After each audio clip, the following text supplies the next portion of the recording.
welcome to my YouTube channel, The Creative Learning, your go-to spot for learning English with clarity and confidence. Today we are diving deep into one of the most scoring and practical topic of English grammar. Yes, reported speech. This topic is super important for class 10th board exam, but trust me, it is also something you will use in everyday life. Imagine this. Your friend says, I watched a great movie yesterday. And when you will tell this to someone, you don't say it in the exact words. You change it. Yes, that's reported speech. चलिए सबसे पहले समझते हैं कि reported speech होती क्या है. देखिए, रिपोर्टेड स्पीच एक तरीका है आपका कि जब आप एक्सप्रेस करते हैं किसी के कहे हुए वर्ड्स को without repeating their exact words. ज्यादातर इसके अंदर कुछ चेंजेस लाए जाते हैं, उसके बारे में भी हम डिस्कस करेंगे. देखिए, तो रिपोर्टेड स्पीच एक वे है जिसमें हम एक्सप्रेस करते हैं जो किसी ने कहा, जो कोटेशन मार्क्स के अंदर होता है, उसके एग्जैक्ट वर्ड्स होते हैं. तो जब हम उन बातों को एग्जैक्टली ना कहकर कुछ चेंजेस के साथ किसी को बताते हैं तो उसको रिपोर्टेड स्पीच कहा जाता है. अब मैं आपको एक छोटा सा एग्जांपल से इलस्ट्रेट करती हूँ कि क्या चेंजेस आपको करने होते हैं बेसिकली. देखिए, अब ये एक छोटा सा एग्जांपल है, ये एक डायरेक्ट स्पीच में है. She said comma inverted comma starts and the first word begins with a capital letter. I am tired, full stop, and it ends with the double inverted commas. तो ये quotation mark के अंदर है, ये किसी के डायरेक्ट वर्ड्स हैं, उसने ऐसा कहा. लेकिन जब आप इन वर्ड्स को एक्सप्रेस करेंगे और किसी और को बताएंगे तो आप उस केस में एग्जैक्ट वर्ड्स नहीं कहते हैं, कुछ चेंजेस के साथ उस बात को इनडायरेक्ट स्पीच में या रिपोर्टेड स्पीच जिसको कहा जाता है, तो उसको कैसे एक्सप्रेस करते हैं. तो कैसे कहेंगे इसी बात को? She said that she was tired. अब आपने ऑब्जर्व किया होगा कि अगर इस सेंटेंस में कुछ की चेंजेस देखे जाएं तो वो क्या है. नंबर 1, सबसे पहली बात, जो डायरेक्ट स्पीच होती है उसमें कोटेशन मार्क्स होते हैं, लेकिन अगर आप रिपोर्टेड स्पीच को देखें तो कोटेशन मार्क्स इसके अंदर नहीं है, राइट. उसके बाद अगर आप ध्यान से देखें तो कुछ प्रोनाउन चेंजेस भी हैं. डायरेक्ट स्पीच में यहाँ पे इन्वर्टेड कॉमर्स में आई एम टायर्ड, लेकिन यहाँ चेंज हुआ शी, राइट. उसके बाद आपके पास क्या होता है, टेंस में भी चेंज आता है. अब आप देखिए, यहाँ है आई एम टायर्ड, तो जब ये चेंज हुआ तो कैसे हुआ, शी वॉज टायर्ड. तो यहाँ पे भी टेंस में चेंज आया. हो सकता है कई बार टाइम या प्लेस वर्ड्स भी चेंज होते हैं, तो इनकी चेंजेस को ध्यान. चलिए अब देखते हैं एक और एग्जाम्पल डायरेक्ट स्पीच का. जैसे हमारे पास एग्जाम्पल है, Priya said I am busy now. अब अगर आप यहां ध्यान से देखें तो कुछ टाइम वर्ड्स में भी चेंजेस आता है. अभी जब हमने पीछे अभी बात की है तो यहां देखिए, Priya said that she was busy then. तो नाउ किस में चेंज हो गया है, देन के अंदर. तो आपको एक टाइम वर्ड्स और चेंजेस को भी दिमाग में जरूर रखना है जब आप रिपोर्टेड स्पीच को डिस्कस करते हैं. तो डायरेक्ट स्पीच से रिपोर्टेड स्पीच में जाने के लिए कुछ रूल्स होते हैं. तो rules for the conversion of statement. Statements का क्या मतलब है कि जब आपके पास कोई डिक्लेरेटिव सेंटेंस है तो उस केस के अंदर आपको क्या रूल्स फॉलो करने हैं. देखिए, सबसे पहली बात, इसके अंदर आपको आइडेंटिफाई करना पड़ेगा कि आपका रिपोर्टिंग वर्ब क्या है.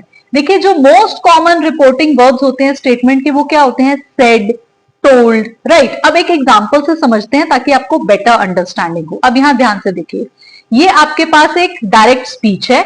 She said I am tired. अब अगर आप यहां पे ध्यान से देखें तो यहां रिपोर्टिंग, आपके पास रिपोर्टिंग वर्ब क्या है, सेड. तो शी, जब आप इसको रिपोर्ट करेंगे तो सेंटेंस कैसे चेंज होगा, she said that she was tired, right. तो अगर आप देखें यहां पे तो मैंने सेड यूज किया, लेकिन अगर आप यहां पे टोल्ड का यूज करना चाहते हैं तो एक बात ध्यान रखिएगा कि जब हम टोल्ड यूज करते हैं तो उसके साथ हमारे पास एक ऑब्जेक्ट फॉलो होना चाहिए. चलिए इसको समझते हैं. अगर मैं सेड की बजाय यहां पे टोल्ड कहती तो कैसे होता, she told me that she was tired. तो आपने ऑब्जर्व किया कि टोल्ड के बाद यहां पे क्या हमने फॉलो किया, एक ऑब्जेक्ट, राइट. चलिए अब नोट करते हैं कि क्या चेंजेस होंगे पर्सन ऑफ प्रोनाउंस के अंदर, क्योंकि अभी हमने कहा कि जब हम बात करते हैं कि हम डायरेक्ट स्पीच से रिपोर्टेड स्पीच के बारे में बात कर रहे हैं तो उस केस के अंदर प्रोनाउंस और टेंसेस भी चेंज होते हैं, राइट।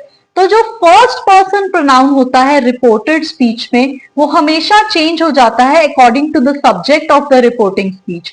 रिपोर्टेड और रिपोर्टिंग स्पीच में फर्क होता है, ध्यान से समझिएगा।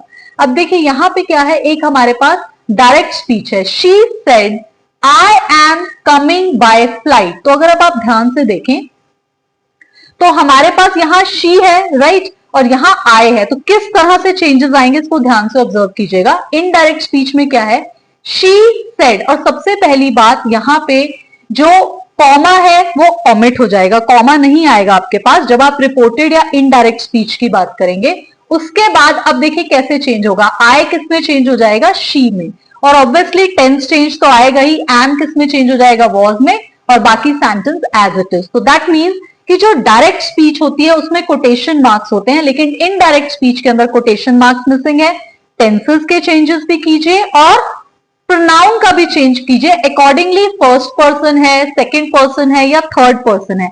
तो एक एक रूल को अच्छे से और ध्यान से समझिए। अब देखिए अगर सेकंड पर्सन प्रोनाउन है इन रिपोर्टेड स्पीच, वो हमेशा चेंज होगा according to the object of the reporting speech. ध्यान से समझिएगा। अब यहां पे देखिए the teacher said to me, अब यहां किसकी बात हो रही है, आपकी, तो आप अपने लिए क्या यूज करेंगे, आई। तो देखिए कैसे चेंज होगा, the teacher said to me you are not paying attention to your study. अब ये टीचर के कहे हुए डायरेक्ट वर्ड्स हैं, लेकिन किसको कहे, आपको कहे। तो यहाँ ऑब्जेक्ट आप देख रहे हैं ना ध्यान से, तो उसके हिसाब से आपकी जो इनडायरेक्ट या रिपोर्टेड स्पीच होगी चेंज होगी। अब देखिए सबसे पहली बात तो जो सेड टू है वो किस में चेंज हो जाएगा, टोल्ड में, ही याद रखिएगा। The teacher told me that, अब क्योंकि ये आपको कहा जा रहा है, यहां मी को रेफर किया जा रहा है, तो उसके अकॉर्डिंगली प्रोनाउन चेंज होगा। तो उसके लिए क्या आ जाएगा, आई, और फिर अकॉर्डिंगली टेंस चेंज होगा, आर नॉट की जगह क्या हो जाएगा, was not paying attention to my studies. तो आपने कुछ इंपॉर्टेंट बातें ऑब्जर्व की हैं कि ये बात आपको हमेशा ध्यान रखनी है कि किस तरह से फर्स्ट पर्सन और सेकंड पर्सन प्रोनाउन चेंज होगा। चलिए अब बात आती है थर्ड पर्सन की। अब थर्ड पर्सन आपको पता है कि थर्ड पर्सन प्रोनाउंस कौन से होते हैं, तो जो वो रिपोर्टेड स्पीच में अगर होंगे तो उसमें कोई चेंज नहीं आएगा। चलिए let's illustrate this with the help of an example. Direct speech में आपके पास सेंटेंस है, I said to her she is making a mistake. मैंने एक वीडियो भी बनाई थी, आपको याद होगा कि we make a mistake, right. तो अगर आप यहां देखें तो ऑलरेडी यहां पे थर्ड पर्सन है, राइट, तो यहां पे कोई भी चेंज नहीं आएगा। तो सेंटेंस के अंदर अगर आप ध्यान से देखें, सेड टू किस में चेंज हो जाएगा, टोल्ड में। I told her that she, tense change होगा, इसकी जगह वॉज मेकिंग अ नॉइज। लेकिन आपने ऑब्जर्व किया कि यहां पे अगर थर्ड पर्सन प्रोनाउन है इन रिपोर्टेड स्पीच तो उसमें कोई भी चेंज नहीं आया। अब हम बात करते हैं कुछ स्पेशल केसेस की, क्योंकि हम रूल्स की बात कर रहे हैं कन्वर्जन की जब कोई डिक्लेरेटिव स्टेटमेंट है। देखिए जब डिक्लेरेटिव स्टेटमेंट होती है तो उस केस के अंदर अगर यूनिवर्सल ट्रूथ है या साइंटिफिक फैक्ट्स हैं डिक्लेरेटिव स्टेटमेंट के अंदर, फॉर एग्जाम्पल अगर है the teacher said the earth revolve around the sun, तो आप सब जानते हैं कि एक यूनिवर्सल फैक्ट है, राइट, यूनिवर्सल ट्रुथ है, इसमें कोई भी चेंज नहीं होगा। अगर आप इसको किसी को रिपोर्ट भी करेंगे तो इसमें क्या चेंज आएगा, सिंपल, सबसे पहली बात तो कॉमा नहीं आएगा इसके अंदर रिपोर्टेड स्पीच में, और इन्वर्टेड कॉमास तो आते ही नहीं है रिपोर्टेड स्पीच में। द टीचर सेड दैट, और बाकी बिल्कुल सेम एज इट इज आएगा, इसमें ना कोई टेंस चेंज होगा, ना कोई प्रोनाउन चेंज होगा, और ना ही कोई टाइम वर्ड यहां पे चेंज होगा, राइट। तो अब नेक्स्ट स्पेशल केस क्या है इसके अंदर, मान लीजिए कोई हैबिट्स हैं। हैबिट्स क्या होती हैं आपकी, जनरल एक्शंस होते हैं जो प्रेजेंट में होते हैं, बिकॉज हम सिंपल प्रेजेंट टेंस में पढ़ते ही हैं कि सिंपल प्रेजेंट टेंस में हम ज्यादातर यूनिवर्सल ट्रूथ्स एक्सप्रेस करते हैं या फिर आपकी हैबिट्स जिनको आप रेगुलरली करते हैं, एवरीडे करते हैं, राइट। अब देखिए जैसे है डायरेक्ट स्पीच में उसने क्या कहा है, he said I wake up early every day. Every day आपको बता रहा है कि एक हैबिट है प्रेजेंट में, राइट।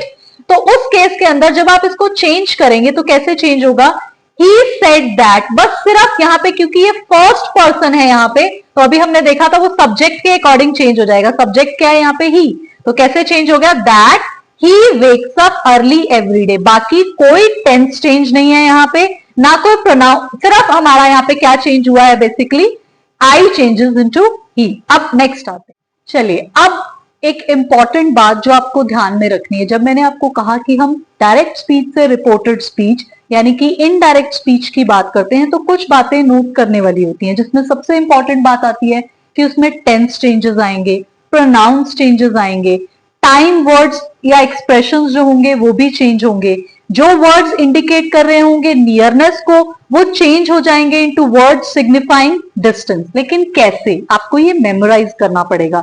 मेरे साथ साथ इस टेबल को मेमोराइज कीजिएगा, राइट, ध्यान से सुनिए। अगर आपके पास रिपोर्टिंग वर्ब जो है वो पास्ट टेंस में है, तो जो रिपोर्टेड वर्ब होगा वो चेंज हो जाएगा as per the following criteria. कैसे, देखिए, अगर आपके पास डायरेक्ट स्पीच में प्रेजेंट इंडेफिनिट टेंस है, जिसको आप सिंपल प्रेजेंट टेंस भी कहते हैं, तो वो इनडायरेक्ट स्पीच में पास्ट इंडेफिनिट में चेंज हो जाएगा। इसको याद करने का तरीका ऐसा है कि जब हम डायरेक्ट स्पीच से इनडायरेक्ट स्पीच पे जाते हैं तो हम एक बैक स्टेप लेते हैं टेंस के अंदर। तो प्रेजेंट के पीछे जाएंगे तो कहां होगा, पास्ट, राइट। उसी तरह से अगर प्रेजेंट कंटिन्यूअस है डायरेक्ट में, तो इनडायरेक्ट में it will change into past continuous. Direct अगर आपके पास स्पीच है वो प्रेजेंट परफेक्ट में है, तो इनडायरेक्ट किस में चेंज हो जाएगी, पास्ट परफेक्ट में। और अगर डायरेक्ट कंटिन्यूअस है तो अकॉर्डिंगली कंटिन्यूटी आप मेंटेन करेंगे। और डायरेक्ट के अंदर अगर पास्ट इंडेफिनिट है तो वो इनडायरेक्ट में जब चेंज होगी तो वो किस में चेंज हो जाएगी, पास्ट परफेक्ट में। उसी तरह से अगर आपके पास direct speech past continuous tense में है तो it will change in the indirect speech into past perfect continuous. लेकिन उसके अलावा कुछ हेल्पिंग वर्ब्स में भी चेंजेस आते हैं। अगर आपके पास डायरेक्ट स्पीच में इज एंड आर है तो अकॉर्डिंगली इज चेंज होगा वॉज में, एम भी वॉज में चेंज होगा और आर चेंज होगा वर में। हैज और हैव है तो वो पास्ट में आप सब जानते हैं कि वो हैड ही होता है और कोई ऑप्शन तो है ही नहीं इसके अंदर। तो डायरेक्ट स्पीच में अगर आपके पास हैज हैव है तो इनडायरेक्ट स्पीच में आप क्या यूज करेंगे, हैड। इसी तरह से अगर आपके पास और भी पॉसिबिलिटीज हैं, मॉडल्स के बारे में हमने जैसे डिस्कस किया था, तो उस केस के अंदर एक इंपॉर्टेंट बात आती है आपके पास कि अगर विल है तो वो वुड में चेंज हो जाएगा, शैल है तो शुड में चेंज हो जाएगा, कैन है तो कुड में, मे है तो माइट में। लेकिन उसके अलावा अगर वॉज और वर प्रेजेंट है तो अकॉर्डिंगली आप चेंज करेंगे उसको हैड बीन से। तो ये तो हुए मेजर जो आपको टेंस चेंजेस करने हैं जब आप डायरेक्ट से इनडायरेक्ट स्पीच पे जाएंगे। लेकिन मैंने अभी आपको कहा था कि कुछ चेंजेस टाइम और प्लेसेस के अंदर भी होंगे रिपोर्टेड स्पीच में। वो क्या है, ध्यान से सुनिएगा क्योंकि बहुत ही इंपॉर्टेंट है। अगर आप ये चेंजेस नहीं करेंगे तो आपका पूरा का पूरा मार्क्स चला जाएगा, बिकॉज ये बहुत स्कोरिंग टॉपिक है। तो एक एक चीज को ध्यान से समझिए, बिकॉज मैं आपको माइन्यूटली एक एक डिटेल बता रही हूं। सबसे पहली बात, अगर आपके पास डायरेक्ट स्पीच में वर्ड है दिस, तो that will be changed into that. कैसे, देखिए अब सेंटेंस से समझते हैं। He says he wants to buy this book। तो ये तो हुआ डायरेक्ट स्पीच में, लेकिन जब आप इसको इनडायरेक्ट स्पीच में कन्वर्ट करेंगे तो दिस चेंजेस इनटू दैट। तो कैसे चेंज होगा, he says that he wants to buy that book। उसी तरह से अगर these है तो वो चेंज होगा those में। अगर है he says he wants to buy these books तो वो कैसे चेंज हो जाएगा, he says that he wants to buy those books। और अगर हेयर है डायरेक्ट स्पीच में तो वो चेंज हो जाएगा देयर में, right.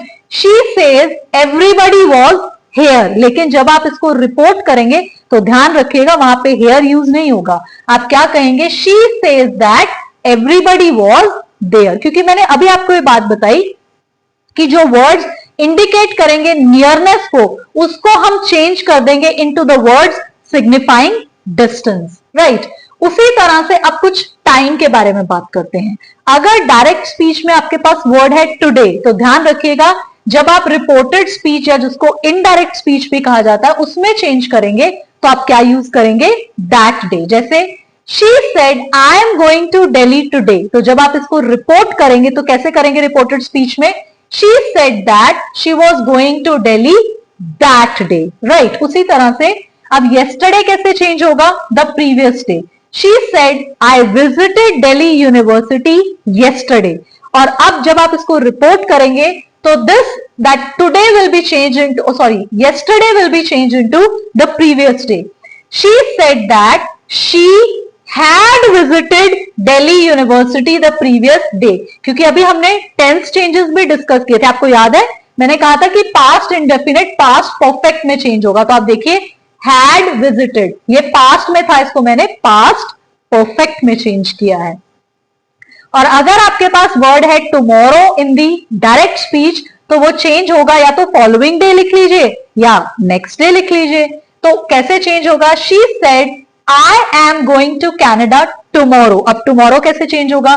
She said that she was going to Canada the next day. ध्यान से देखिए कैसे टेंसेस में भी चेंज आ रहा है, right?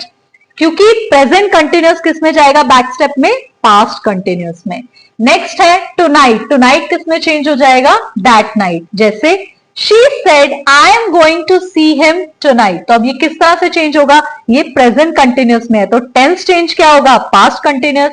She said that she was going to see him tonight changes to that night. तो ये बहुत ही इंपॉर्टेंट और मेजर चेंजेस हैं, और ये बहुत ही इंपॉर्टेंट और स्कोरिंग टॉपिक है for the class 10th board exam, and I will suggest कि इसको बार बार प्रैक्टिस कीजिए। We will be coming up with the practice exercise with another video. Thank you so much for watching the video.